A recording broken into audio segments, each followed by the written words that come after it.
ඇයි කියලා අහනවා 2004 සුනාමිය එක ආවා. ඊට පස්සේ අපිට ඊස්ට් ඇටැක් පාස්කූරිද බෝම්බ ගැහුවා.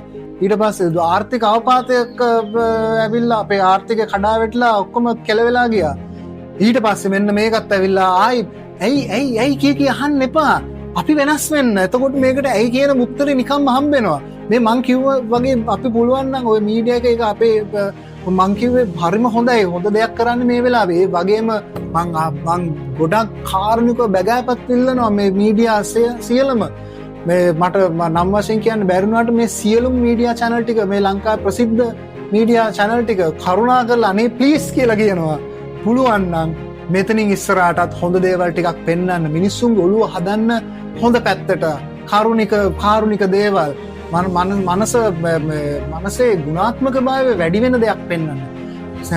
දිනදා දවසේ වෙන දේශපාලනික වැඩ ඊට පස්සේ ඕක කමක් නැහැ. නමුත් ලොකුවට පෙන්වන්න එපා මිනිස්සුන්ගේ ඔළුව විකෘති වෙන දේවල්. මේවා නවත්තන්න. අපි මේක හදමු. මේක අපි හැදෙමු. අපි මේ රට හදමු. අපි හැදෙන්නේ නැතුව මේ රට අපිට හදන්න බෑ. ඒකෙන්ද මගේ ආදරණීය ජනතාවගෙන් මයිල්ලා ඉන්නේ මේ විපතේදී හැදිච්ච හිත, මේ උණු වෙන හිත අපි ඉස්සරහට තියාගෙන යමු. මේ විදියටම උණු වෙන්න. මේ විදියන ගියා නම් අන්න එදාට මේ රට සුන්දර රටක් වෙන එක ඔයාටවත් මටවත් නවත්තන්න බැරි තරමට ඒක සුන්දර වෙනවා.